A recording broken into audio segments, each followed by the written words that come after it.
Since madami na din po nagtatanong ko paano mag-update ng firmware ng Platinum Player. So ituturo ko po sa inyo ang step by step ko paano ba siya ina-update. So bago tayo mag-proceed sa video na to, konting paalala ko lang po mga sir na hindi po basta-basta pag-update ng firmware ng player. So do it at your own risk mga boss. Dahil sa bagay na to, dahil once na magkamali kayo ng install ng firmware sa player ninyo, dalawa lang po ang pwedeng mangyari. It's either hindi na po magpa-function ng mga ayos ng player ninyo pag nagkamali kayo ng firmware na na-flash sa player ninyo, or worst case ay hindi na po siya umandar. So konting ingat lang po mga sir sa pag-update. So i-check nyo muna yung model ng player ninyo bago kayo mag-download ng firmware sa website. So ito pinapaalala ko lang mga sir kasi once na masira or magkamali kayo ng hindi ko po sagutin yan. So bago tayo mag-update ng firmware, so ito po yung kailangan ninyong gamitin pag mag-update kayo ng firmware ng player. So kailangan natin ng laptop para makapag-download tayo ng firmware sa website at para makakopy natin yung firmware papunta sa flash drive natin. Next yung flash drive para ma-install natin yung firmware sa karaoke player. And also yung karaoke player ninyo. So yung gagamitin ko sa video na to is yung Platinum Piano 1.5 natin. So bago tayo mag-proceed sa pag-download ng latest firmware, so i-check muna natin ang current firmware na naka-install sa player natin. So by the way, Piano 1.5 po ang player na gamit natin. Anyways, check na natin ang current firmware ng player natin. So press ko lang ang setup button sa remote. So yan, naka March 2021 ang naka-install sa player natin. Pero as of now ay naka January 2026 na po ang latest firmware. So download na natin sa website ni Platinum yung latest firmware para ma-install na natin doon sa player natin. So nandito tayo sa phone ko. So dito tayo magda-download ng firmware ng Platinum player natin. So punta tayo sa Chrome. So pindutin natin to platinumkaraoke.com ang website. So pag nandito tayo, press nyo yung tatlong line bars na nasa kaliwang bahagi ng page. So yan. So pag nandito na kayo, punta kayo sa fax. Tapos firmware updating procedure. So pag nandito ka na, so hanapin mo yung player na ginagamit mo. So sa case ko, so ang gamit ko ngayon is yung Piano 1.5. So yan, January 2026 yung latest firmware. So para ma-download, pindutin nyo tong zip file. So tapos magpapakita na yung downloading. So yan. So hintayin nyo na ma-download. So yan. Since tapos nang ma-download, so check natin sa downloads. So yan na. So yan, downloaded na. So i-copy ko lang to sa PC.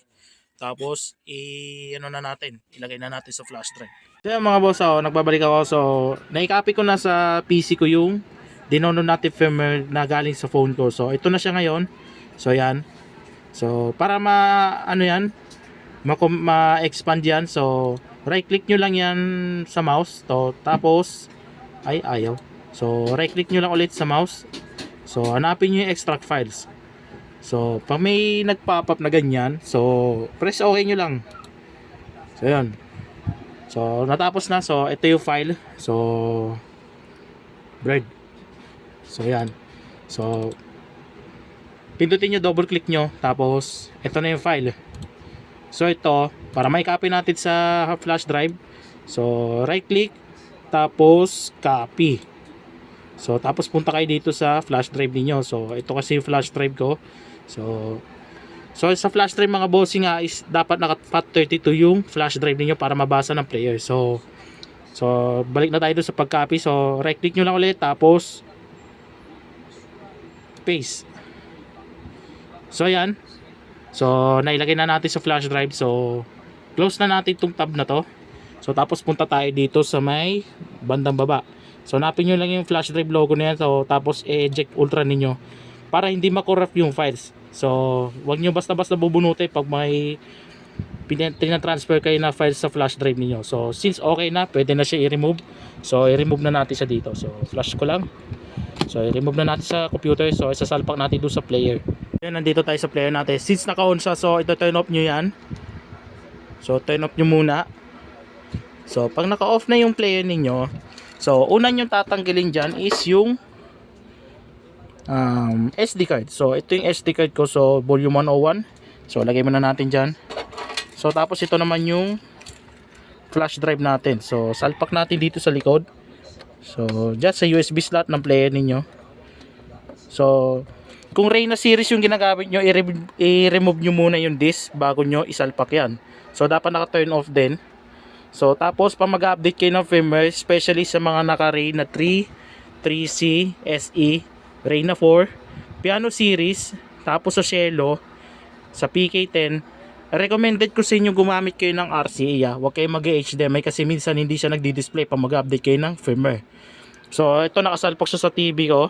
So ilagay ko lang muna sa stand tong cellphone ko para makita nyo ng maayos yung pag-update natin ng firmware. So post ko muna to, sandali mga boss. So mga bossing, naikabit ko na yung cellphone ko sa stand dito. So meron pa pala akong kailangan sabihin sa inyo mga bossing. So pag mag-update kayo ng firmware, so make sure nyo isaksakan nyo na hindi maluwag mga boss. So isaksak nyo siya sa mahigpit na saksakan ninyo na available sa bahay ninyo. Or basta isigurado nyo na hindi mabubunot o matatabig ng mga kasama nyo sa bahay ninyo. So sis, okay na to, na isalpak ko na yung flash drive.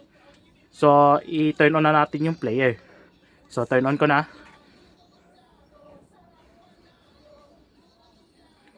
So yan mga bossing, pag lumabas yan, so napapansin nyo, so ang latest na new Anchor version na naka-install, which is yung naka 2021 firmware.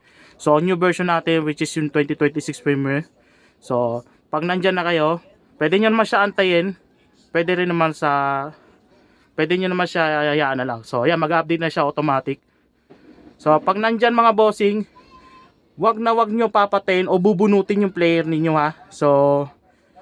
So ayun, so napapansin nyo rin doon sa player nakasulat upgrade. So antayin lang natin siya hanggang sa mag-turn off yung player ng kusa.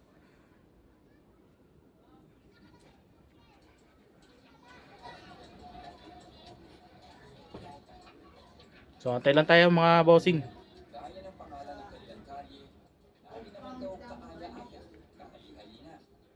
So yun, nag-turn off yung player natin. So yun, nag-on naman siya tapos nag-off. So pagka ganyan, successful yung pag-update ng firmware natin. So check lang natin mga bossing. So post ko muna tong video na to. So yun mga bossing, so naisalpak ko na yung SD card ng player ko. So turn on natin yung player natin kung mag-on pa ba siya. So yun, nag-on naman siya. So antayin lang natin mag-read yung SD card mga bossing. So yan, nag-loading na. So yun. So yun, latest firmware na. So punta tayo sa setup para makita natin. So yun, naka-install na yung latest firmware natin. So ipapakita ko sa inyo on screen or naka-record siya sa laptop ko kung ano yung na-fix na firmware, na-fix ng firmware na to. So punta tayo, so i-on screen ko lang mga bossing So yan, nandito tayo sa on screen. So punta tayo sa may karaoke setup. So enter lang natin yung password. So nandito tayo sa loob. So navigate lang natin pababa papunta dun sa may link. So yung link na yan, yun yung pinaka QR ng player na nakikita nyo sa screen. So pwede nyo siya i-off para mag-apply yung changes. So i-restart yung player. So pag-exit nyo setup, so makikita nyo. So press nyo lang yes. So antayin lang natin mag-reboot yung player. So magbo-boot ulit yan sa karaoke mode. So wait lang natin mag-boot sa karaoke player. So makikita naman yung loading. So papasok na yan sa karaoke mode. So yung mga bossing, napapansin nyo wala na yung QR code dito sa may bandang kaliwa. So na-off na po kasi yung link natin. So hindi lang po yung pinaka QR code ang na-off doon, pati po yung wifi ng karaoke player natin. So ideal siya para sa videoke business o sa videoke machine kasi para hindi nakakalikot ng ibang tao once na merong nagrenta ng videoke sa inyo. Kasi nangyayari yan minsan na nirenta ng customer nyo, bigla-bigla nagsastop. Yung pala, meron palang gumagamit ng platinum link sa malayo. So para maiwasan na rin yung ganong senaryo pag may magre-renta ng videoke sa inyo.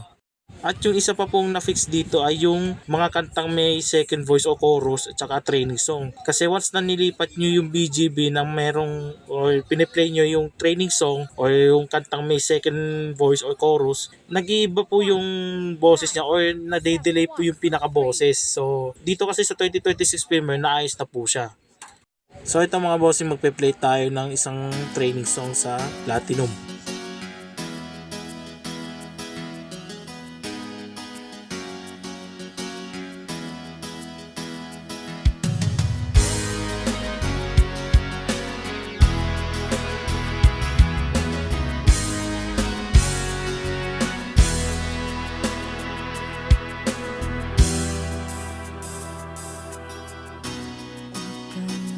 Magaling ako sana'y pakinggan, hindi ko balak ang ika'y saktan.